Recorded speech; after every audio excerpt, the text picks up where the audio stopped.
অসংখ্য সময় আমাদের মনে একটি প্রশ্ন আসে যে রাসূলুল্লাহ সাল্লাল্লাহু আলাইহি সাল্লাম তো একটি হাদিসে বলেছেন যে একটি মানুষের কিয়ামতের দিনে ৯৯টার মতো খাতা, তার গুনার খাতা খোলা হবে এবং এগুলো এত লম্বা হবে যে সেখানে প্রচুর গুনাহ থাকবে এবং তারপর সেগুলোকে এক সাইডে রেখে মানে সেগুলোকে যখন মাপা হবে তার অপোজিটে যখন লা ইলাহা ইল্লাল্লাহর একটি কার্ড রাখা হবে, সেটা ওই সবগুলোকে আউটওয়ে করবে, মানে তার গুণাগুলো মাফ হয়ে যাবে ওই লা ইলাহা ইল্লাল্লাহর একটি কার্ড দিয়ে।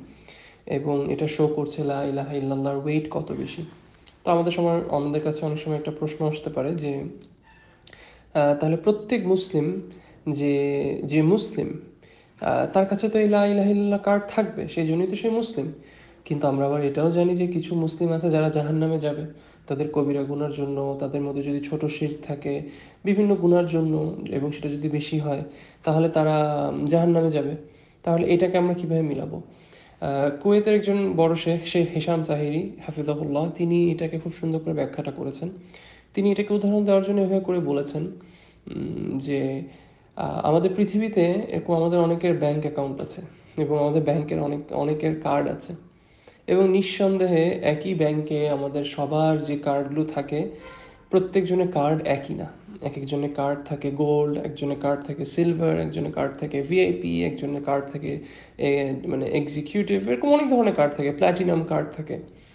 এবং একই ব্যাংক হওয়ার সত্ত্বেও তাদের কার্ডসের কোয়ালিটির মধ্যে এবং ভার্চুর মধ্যে ডিফারেন্সেস থাকে। তো শেখ হিশাম তাহেরি হাফিজাহুল্লাহ তিনি বলছেন যে প্রত্যেক মুসলিম সে লা ইলাহা ইল্লাল্লাহর কার্ড নিয়ে আসবে, কিন্তু প্রত্যেকজনের কার্ড তো আর একই হবে না।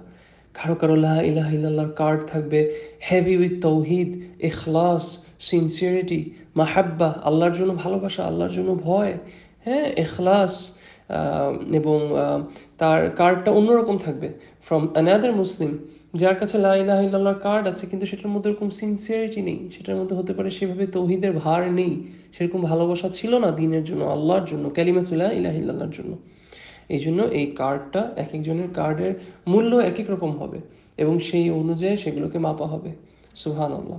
তো আমার মনে হচ্ছে যে এটা খুবই বেনিফিশিয়াল একটা পয়েন্ট, যেটা থেকে আমরা সবাই বেনিফিট হতে পারবো ইনশাআল্লাহ বিইذনিল্লাহ।